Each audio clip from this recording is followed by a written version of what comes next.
ఈ కార్యక్రమం చూస్తున్న ప్రేక్షకులందరికీ నమస్కారం. పద్యతోరణం కార్యక్రమానికి స్వాగతం. ఈరోజు వీడియోలో శ్రీ జంధ్యాల పాపయ్య శాస్త్రి గారు కరుణశ్రీ అనే కలం పేరుతో రచించిన లలిత సుగుణజాల తెలుగు బాల అనే మట్టంతో కూడినటువంటి పద్యాలను నేర్చుకుంటున్నాం. ఇది మా రెండవ వీడియో. మొదటి వీడియోలో మీకు మొదటి నుంచి 12 పద్యాల వరకు అందించాము. ఇంకా ఎవరైనా మా ఛానల్ని సబ్స్క్రైబ్ చేయకుంటే సబ్స్క్రైబ్ చేసుకోండి, అట్లాగే లైక్ చేయండి, షేర్ చేయండి, కామెంట్ కూడా చేయండి. ఇక కార్యక్రమంలోకి పోతే మొదటి భాగంలో బ్రతికున్నా కూడా చచ్చినటువంటి వ్యక్తి ఎవరు అనేటువంటి దాని గురించి మనము నేర్చుకున్నాము. ఆ పద్యం మరొకసారి చదివి వినిపిస్తాను మీకు. అతిథి జనుల వీడి అభ్యాగతుల వీడి దేవతలకు నిడక తినడివాడు చెప్పెనగు ధరిత్రి జీవన్మృతుండని లలిత సుగుణజాల తెలుగు బాల. ఈ పద్యం వరకు మీకు వివరించడం జరిగింది. ఇందులో బ్రతికున్నా కూడా చనిపోయిన వాడితో సమానమైనటువంటి వాడు ఎవరట?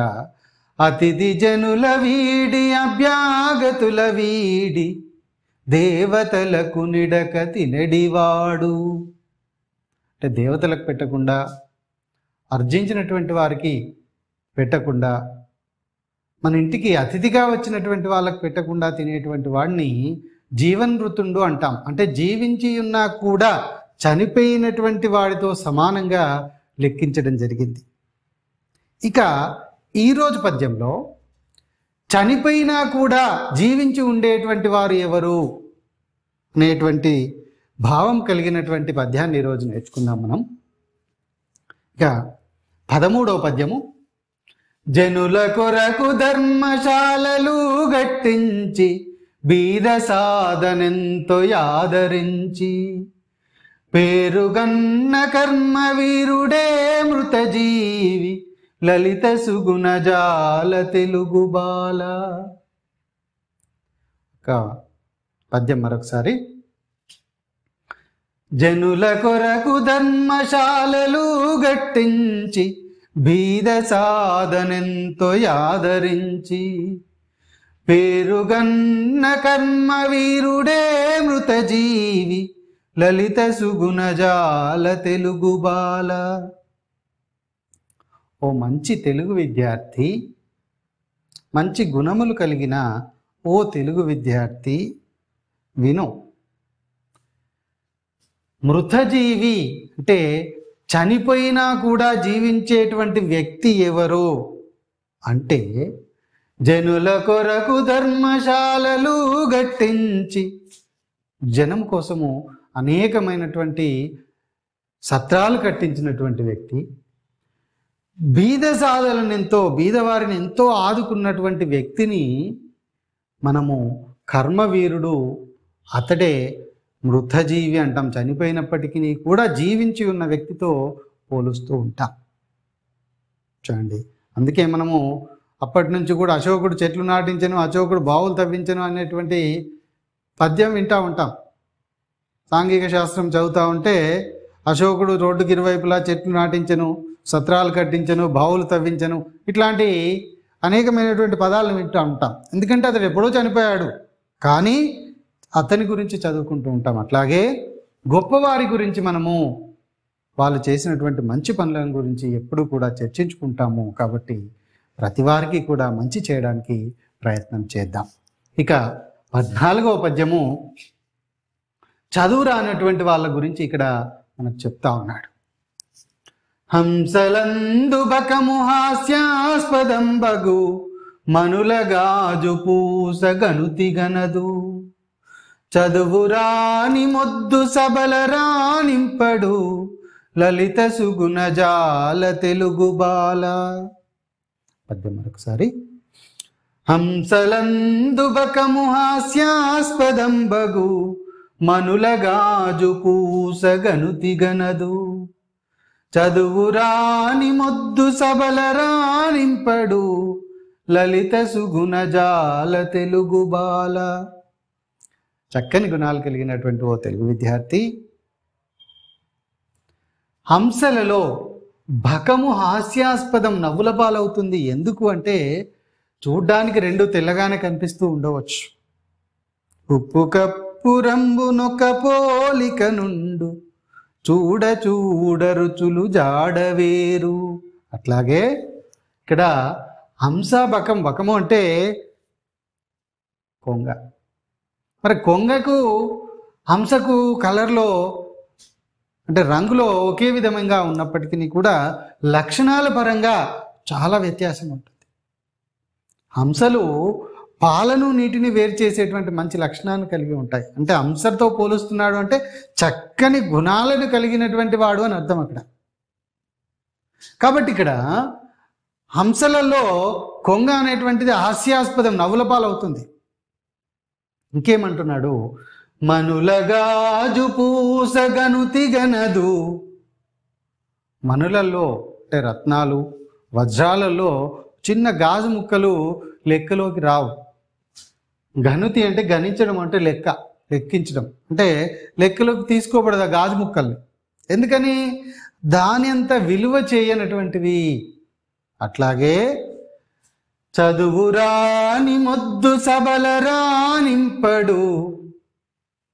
చదువు రానటువంటి మొద్దు సభలలో అంటే నలుగుట్లో రాణించలేడు అని అర్థం. సభ అనగానే మొత్తం మీటింగ్ పెట్టడం కాదు, నలుగురిలో సమాజంలో రాణించలేడు అనేటువంటి అర్థాన్ని కలిగి ఉంది ఇక్కడ.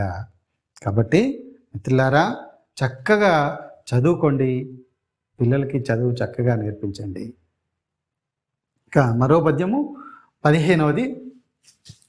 జవసత్వంబు గలిగి సౌందర్యమును గల్గి కలిమి గలిగి విద్య గణని జనులు గంధరహిత కింశుక ప్రసూనంబులు లలిత సుగుణజాల తెలుగు బాల. చూడండి మళ్ళీ ఒకసారి. జవసత్వంబు గలిగి సౌందర్యమును గల్గి కలిమి గలిగి విద్య గణని జనులు గంధరహిత కింశుక ప్రసూనంబులు లలిత సుగుణజాల తెలుగు బాల. చూడండి ఇక్కడ ఏం చెప్తున్నాడు? మంచి శరీర దారుఢ్యం కలిగి, అందాన్ని కలిగి, సంపద కలిగి ఉన్నప్పటికీ కూడా విద్య గణని జనులు అంటే విద్య లేనటువంటి జనులు. దేంతో సమానమని చెప్తున్నాడు? గంధరహిత కింశుక ప్రసూనంబులు. గంధరహిత అంటే సువాసన రహితమైనటువంటి, కింశుక ప్రసూనంబులు అనేటువంటిది ఇది కొత్త పదం మనకి. దీని అర్థం ఏంటంటే మోదుగ పువ్వు. తెలుసా మిత్రులారా? మోదుగ పువ్వు. మోదుగ పువ్వును కింశుక ప్రసూనం అని సంస్కృతంలో పిలుస్తూ ఉంటారు. దాన్ని ఇక్కడ వాడాడు కవి గారు. అదేంటట? గంధరహిత కింశుక ప్రసూనంబులు. ఎందుకంటే మోదుగ పువ్వులకి సువాసన ఉండదు, రంగు మాత్రమే కనిపిస్తుంది. చూస్తూ ఉంటే బ్యూటిఫుల్గా కనిపిస్తాయి, అందంగా కనిపిస్తాయి, చెట్టు పైన మొత్తం నిండుగా ఉంటాయి, ఒక ఆకు లేకుండా కూడా ఉంటుంది అక్కడ. అయినప్పటికీ వాటికి వాసన ఉండదు. అట్లాగే విద్య లేనటువంటి వాళ్ళ యొక్క పరిస్థితి కూడా, ఆకారము, రూపము, సంపద అన్నీ ఉన్నప్పటికీ కూడా అతడు మోదుగ పువ్వు వలె సువాసన లేకుండా ఉంటాడు అని చెప్తున్నాడు. మనకి ఇంతకుముందు ఒక పద్యంలో నేర్చుకున్నాం. చదువది ఎంత గల్గిన రసజ్ఞత ఇంచుక చలకున్న ఆ చదువు నిరర్ధకంబు గుణ సంయుతులెవ్వరు మెచ్చరెచ్చటన్ పదునుగా నల భీమ పాకమునర్చిన నందు ఇంపొదవెడు నుప్పులేక రుచి పుట్టగనేర్చునటయ్య భాస్కరా. అట్లాగే ఇక్కడ కూడా చూడండి, అక్కడ ఉప్పు లేనటువంటి మంచి కూరలతో పోల్చాడు. అంటే ఉప్పు లేకుండా మంచిగా ఉంటుందా కూర? మీకు తెలుసు కదా. కాబట్టి ఉప్పు లేనటువంటి కూరలతో పోల్చాడు అక్కడ. ఇక్కడ ఎట్లా పోలుస్తున్నాడు కర్ణశ్రీ జంధ్యాల పాపయ్య శాస్త్రి గారు? సువాసన రహితమైనటువంటి మోదుగ పువ్వులతో పోలుస్తున్నాడు. ఎందుకని? మోదుగ పువ్వులు చూడడానికి చాలా అందంగా ఉంటాయి, చాలా కలర్ కలిగి రంగు కలిగి ఉంటాయి, కానీ పీల్చుకుంటే వాసన మాత్రం ఉండదు. కాబట్టి విద్య రానటువంటి వాళ్ళ గురించి ఇక్కడ మనకి 2 చక్కని పద్యాలు అందించాడు కర్ణశ్రీ జంధ్యాల పాపయ్య శాస్త్రి గారు. అట్లాగే ఇక 16వ పద్యము త్యాగము అనేటువంటి దానికి ఎటువంటి దాన్ని నిదర్శనంగా చెప్పాడు అనేటువంటిది ఇక్కడ నేర్చుకుందాం మనం. 16వ పద్యము బ్రతికినన్ని నాళ్ళు ఫలమిలిచ్చుటెగాదు చచ్చి కూడా చీల్చి ఇచ్చుతనువు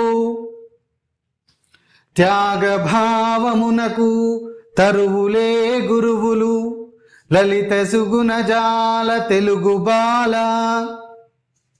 పద్యం మరొకసారి విందాం. బ్రతికినన్ని నాళ్ళు ఫలములిచ్చుటెగాదు చీల్చి కూడా పద్యం మరొకసారి. బ్రతికినన్ని నాళ్ళు ఫలములిచ్చుటె కాదు చచ్చి కూడా చీల్చి ఇచ్చుతనువు త్యాగ భావమునకు తరువులే గురువులు లలిత సుగుణజాల తెలుగు బాల. ఏం చెప్తున్నాడు కర్ణశ్రీ గారు? త్యాగ భావానికి గురువులు ఎవరయ్యా అంటే, ఆదర్శప్రాయులు ఎవరయ్యా అంటే చెట్లు. తరువులే గురువులు, చెట్లే గురువులు. గురువు అంటే ఆదర్శప్రాయుడు అని అర్థం. గురువు అంటే మార్గం చూపేవాడు అని అర్థం. మనకి ఇక్కడ చెట్లు ఏం మార్గం చూపిస్తున్నాయి? త్యాగ భావమునకు, త్యాగానికి అర్థం కలిగినటువంటి వస్తువు ఏదైనా ఉంది అంటే చెట్లే అని చెప్తున్నాడు. ఏ విధంగానట? బ్రతికినన్ని నాళ్ళు ఫలములిచ్చుటె కాదు. చూడండి, మనం అనేకమైనటువంటి వృక్షాలతో పళ్ళు కూరగాయలన్నీ తింటూ ఉంటాం. అన్ని రకాలుగా ఇచ్చి ఫలాలు ఇచ్చినటువంటి ఆ చెట్టు చివరికి చచ్చి కూడా చీల్చి ఇచ్చుతనువు వంట చెరుకుగా ఆ చెట్లను కొట్టేసి వాటిని చీల్చి వంట చెరుకుగా పొయ్యిలో పెట్టుకోవడానికి ప్రయత్నం చేస్తూ ఉంటారు. చూసారా? అంటే చనిపోయినాక కూడా మనకు ఉపయోగకరంగా ఉంటుంది అది. అందుకే త్యాగభావానికి గురువులు ఎవరైనా ఉన్నారు అంటే అది చెట్లే అని చెప్తున్నాడు కర్ణశ్రీ గారు. ఇక చూడండి, 17వ పద్యము మనకి రంగు మార్చుకున్నంత మాత్రాన మనకు ఆ లక్షణాలు రావు అని చెప్తున్నాడు. ఇక్కడ రంగు మార్చుకోగానే మనము అదే ఆకారాన్ని పొందలేము. ఏ విధంగానట? జూలు చుట్టుకొన్న వాలమల్లార్చిన కొండ కొమ్మ మీద కూరచున్న కరుల గుండెలదర గర్జించున నక్క లలిత సుగుణజాల తెలుగు బాల. చూసారా ఇక్కడ ఏం చెప్తున్నాడు? కరుల గుండెలదర గర్జించున నక్క. ఎట్లా ఉంటుంది మరి? మామూలుగా మీకు సింహం బాగా తెలుసు, బాగా జూలు ఉంటుంది, బలంగా ఉంటుంది, ఎక్కడికంటే అక్కడికి ఫైట్ చేయడానికి అంటే పరిగెత్తడానికి సిద్ధంగా ఉంటుంది, చెట్లు ఎక్కుతూ ఉంటుంది. మరి ఇక్కడ నక్క కూడా అట్లాంటి వేషాన్ని వేసుకొని గర్జిస్తుందా? దేన్ని భయపెట్టేటట్టుగా? కరుల గుండెలదర గర్జించునా నక్క.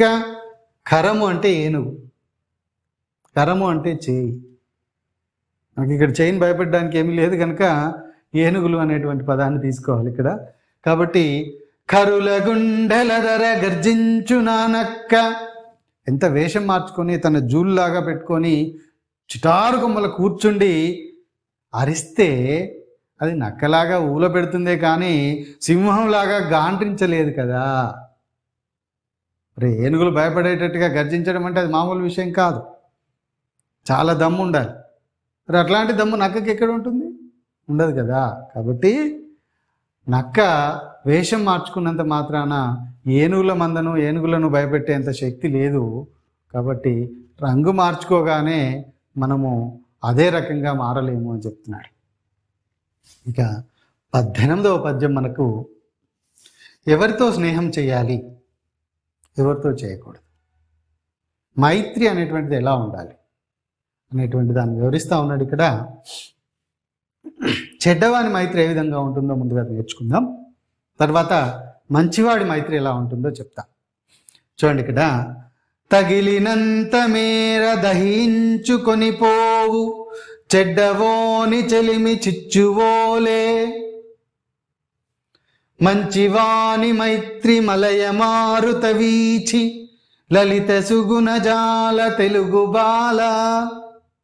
ఏంటంటే ఇక్కడ తగిలినంత మేర దహించుకొని పోవు చెడ్డవాని చెలిమి చిచ్చువోలే, మంచివాని మైత్రి మలయ మారుత వీచి లలిత సుగుణ జాల తెలుగు బాల. ఎవరితో మైత్రి చెయ్యాలి, ఎవరితో స్నేహంగా ఉండాలి అనేటువంటిది ఈ పద్యాన్ని చూసి మనం చక్కగా నేర్చుకోవచ్చు. స్నేహితులు ఎలాంటి వాళ్ళు ఉండాలి అంటే ఇక్కడ చూడండి, చెడ్డవాని చెలిమి చిచ్చు అంటే మంట వలె. చెడ్డవాని నేస్తం ఎట్లా ఉంటుందట, మంట వలె ఉంటుందట. ఎందుకని, తగిలినంత మేర దహించుకొని పోవు. ఎంత దూరం అది విస్తరిస్తే అంత దూరం మార్చి పడేస్తుంది, తినేస్తుంది. తినేయడం అంటే మొత్తం కాల్చివేయడం జరుగుతూ ఉంటుంది. అంటే చెడ్డవాని స్నేహము మంట వలె ఉంటుంది. ఎందుకంటే ఎంత దూరం పోతే అంత దూరము నాశనం చేసిపోతుంది అని అర్థం. అదే మంచివాడు చెలిమి ఎట్లా ఉంటుందట, మలయ మారుత వీచి. మలయ మారుతము అంటే చల్లని గాలి. అంటే ఎండాకాలంలో కనుక మనకు చల్లని గాలి తగిలితే ఏ విధంగా అనిపిస్తుంది, అబ్బా చల్లగా ఉంది, ఎంత హాయిగా ఉందో అనిపిస్తుంది కదా. అట్లాగే మంచివాని మైత్రి కూడా ఆ విధంగానే హాయిగా ఉంటుంది అని చెప్తున్నాడు ఇక్కడ కర్ణశ్రీ జంధ్యాల పాపయ్య శాస్త్రి గారు.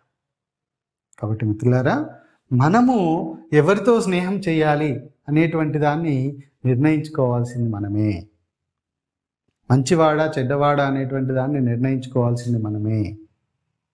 కాబట్టి మీరు విషయాన్ని గ్రహిస్తారని తెలియజేస్తున్నాను.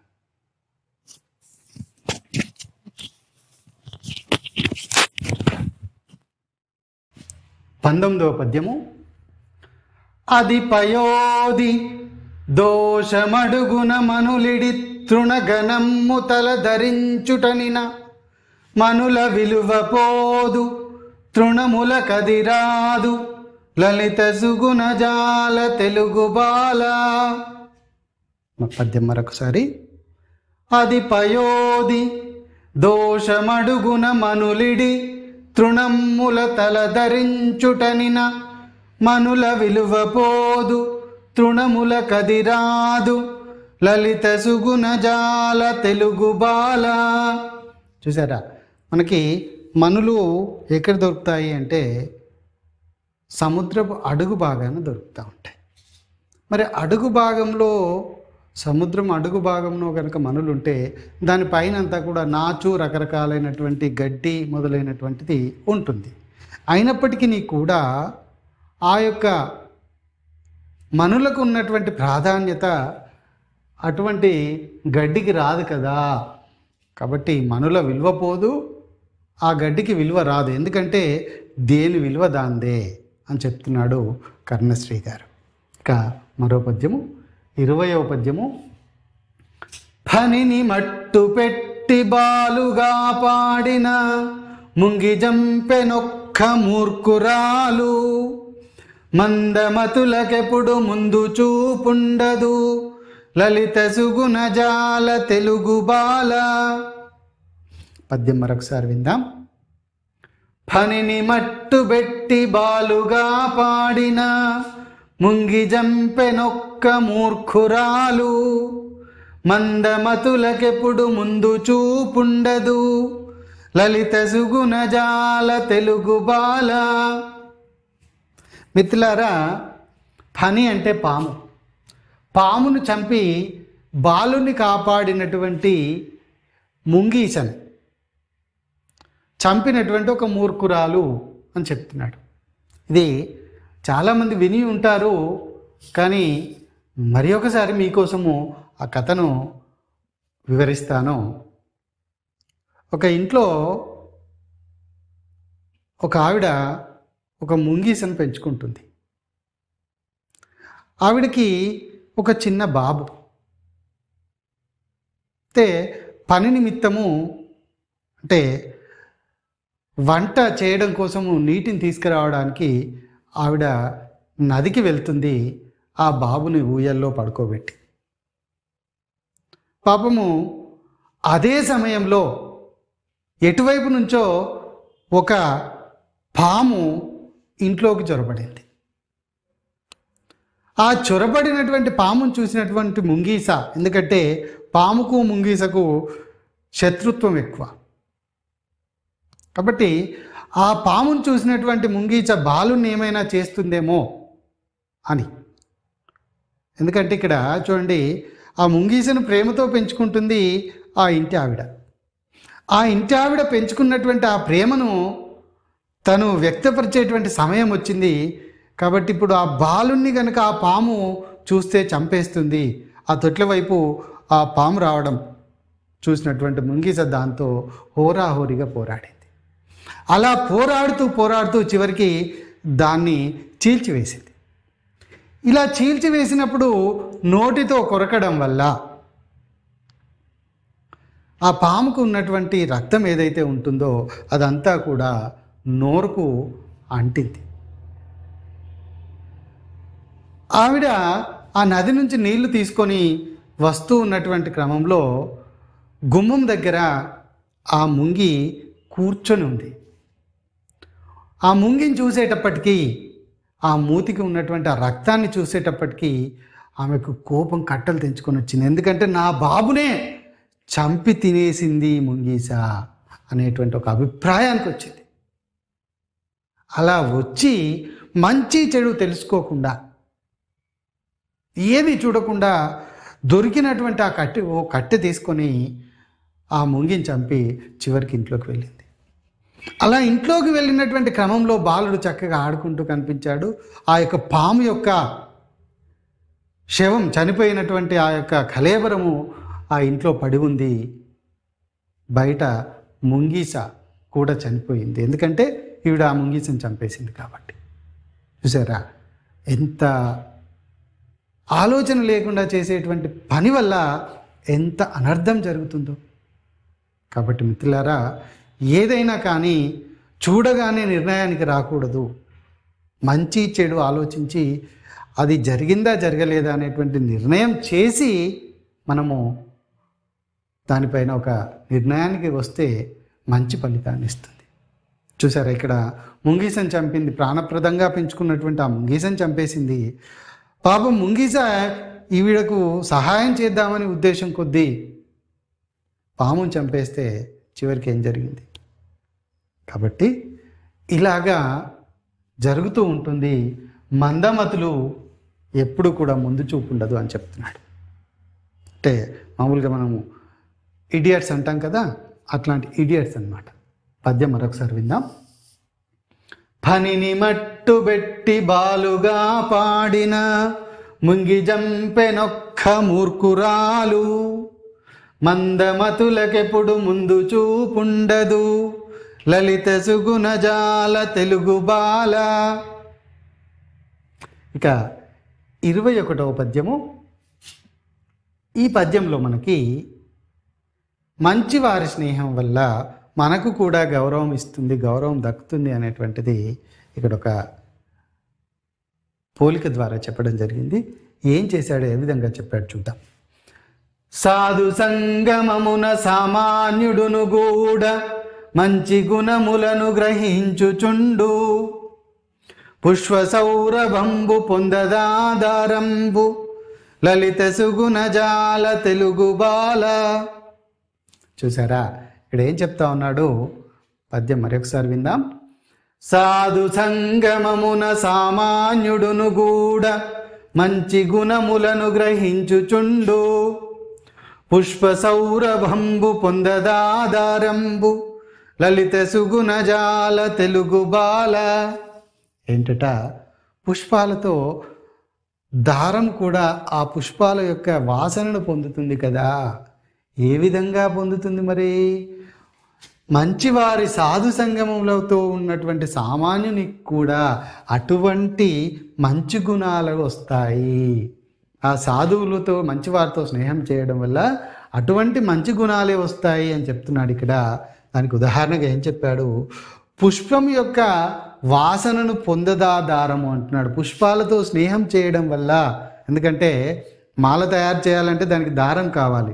ఆ దారంను కుచ్చడం వల్ల, అంటే దారానికి పుష్పానికి ఉన్నటువంటి స్నేహం వల్ల ఆ దారం కూడా మంచి వాసన వస్తుంది అని చెప్తున్నాడు ఇక్కడ.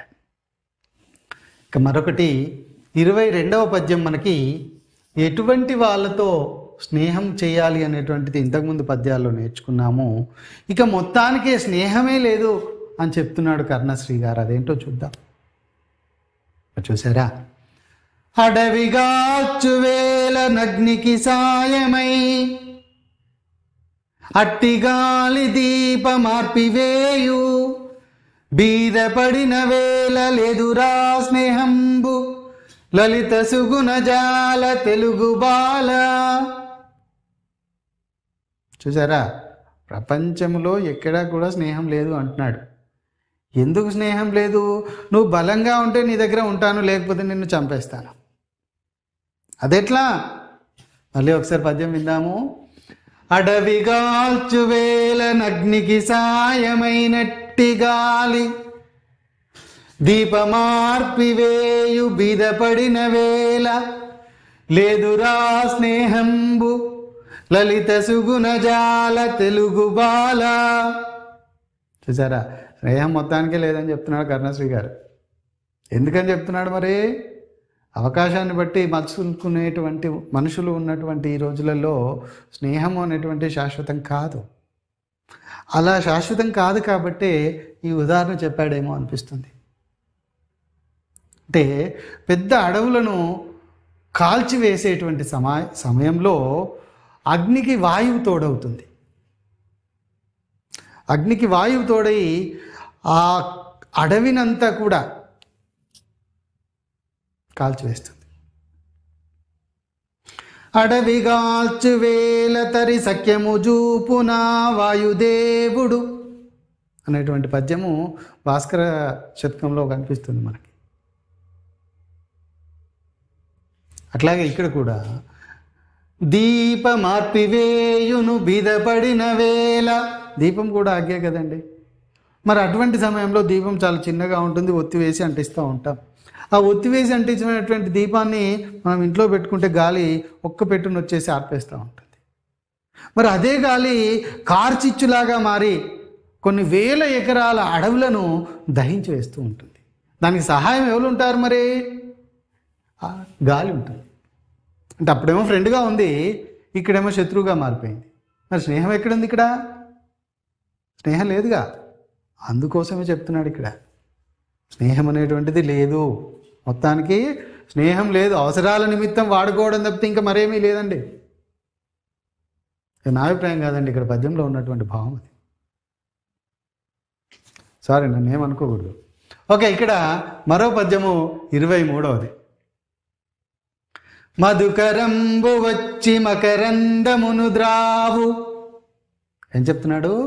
మధుకరంబు వచ్చి మకరందమును ద్రావు సరసిజంబు క్రింద తిరుగు కప్ప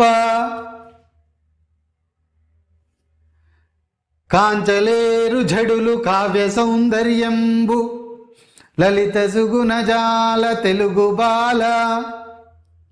ఏం చెప్తున్నాడు చూసారా? మధుకరంబు వచ్చి మకరందమును ద్రావు సరసిజంబు క్రింద తిరుగు కప్ప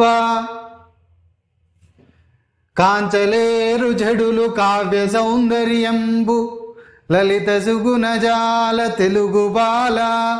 అయ్యా ఓ తెలుగు విద్యార్థి, చక్కని గుణాలు కలిగినటువంటి ఓ తెలుగు బాల, చూడిక్కడ మధుకరము వచ్చి మకరందమును త్రాగుతుంది. అంటే తేనెటీగలు వచ్చేసి ఆ తేనెను పీల్చుకుంటూ ఉంటాయి పుష్పాల్లోంచి. చూడండి, మధుకరంబు అంటే తేనెటీగ వచ్చి ఆ తేనెను తాగుతూ ఉంటాయి పుష్పాల్లోంచి ఆ తేనెను మకరందాన్ని పీల్చుకుంటూ వచ్చి అవి తేనె పట్టు పెట్టేస్తూ ఉంటాయి. మరి అదే ఆ తామరల కింద ఉన్నటువంటి కప్పలు ఎక్కడ ఉంటాయి? కొలంలో ఉంటాయి, బురదలో ఉంటాయి. మరి అట్లాంటి కప్ప ఆ పూలలో ఉన్నటువంటి మకరందాన్ని స్వీకరించలేదు కదా, ఆ యొక్క తేనెను, పువ్వుల్లో ఉన్నటువంటి ఆ తేనెను గ్రహించలేవు కదా, వాటికి ఆ శక్తి లేదు. అయితే అందుకే దాన్ని జడునుతో పోల్చాడు ఇక్కడ. అంటే తెలివి లేనటువంటి వాళ్ళందరూ కూడా ఈ విధంగా ఉంటారు. అంటే కావ్యాలలో ఉన్నటువంటి సౌందర్యాన్ని గ్రహించలేరు. కాంచలేరు జడులు కావ్య సౌందర్యంబు. చూసారు ఇక్కడ, అంటే మధుకరాన్నేమో మంచి వాళ్ళతోనూ ఈ తెలివి లేని వాళ్ళనేమో కప్ప కింద పోల్చడం జరిగింది ఇక్కడ. మరో పద్యం చూద్దాం. ఇక ఈ భాగంలో చివరి పద్యం మీకోసం. విరులజేరి హరుని శిరసు నెక్కిన చీమ చందమామతోడ సరసమాడే ఉత్తమాశ్రయమునున్నత స్థితి గల్గు లలిత సుగుణజాల తెలుగు బాల. చూసారా ఏమంటున్నాడు? విరులజేరి హరుని శిరసు నెక్కిన చీమ చందమామతోడ సరసమాడే ఉత్తమాశ్రయమునున్నత స్థితి గల్గు లలిత సుగుణజాల తెలుగు బాల. అంటే ఉత్తముల ఆశ్రయం పొందడం వల్ల ఉన్నత స్థితి కలుగుతుంది అనేటువంటి పద్యం ఇది. అది ఏ విధంగా పోల్చి చెప్పాడు మనకి కర్ణశ్రీ జంధ్యాల పాపయ్య శాస్త్రి గారు అంటే, పువ్వులలో ఉన్నటువంటి చీమ భగవంతుని పైకి ఎక్కింది. ఎక్కడెక్కింది? శిరస్సు పైన ఎక్కింది. ఆ శివుని శిరస్సు పైన ఎక్కింది. మరి శివుని శిరస్సులో మనకి చందమామ ఉంటుంది అనేటువంటి తెలుసు, చంద్రవంక. ఆ చంద్రునితో ఇది మాట్లాడుతూ ఉందట, సరసమాడుతూ ఉందట ఆ చంద్రునితో. ఎట్లా? చూడండి ఇక్కడ, విరులజేరి హరుని శిరసు నెక్కిన చీమ చందమామతోడ సరసమాడే ఉత్తమాశ్రయముననున్నత స్థితి గల్గు. అంటే ఉత్తముల యొక్క ఆశ్రయం పొందడం వల్ల మనిషికి ఉన్నతమైనటువంటి స్థితి కలుగుతుంది అని చెప్తున్నాడు. ధన్యవాదాలు మిత్రులారా, ఇంతసేపు ఈ కార్యక్రమాన్ని ఓపికతో వీక్షించినటువంటి వాళ్ళందరికీ. ఒకవేళ మీరు మా ఛానల్ని సబ్స్క్రైబ్ చేయకపోతే సబ్స్క్రైబ్ చేయండి, లైక్ చేయండి, షేర్ చేయండి. మీ అభిప్రాయాన్ని కామెంట్ల రూపంలో మాకు అందించండి. ధన్యవాదాలు.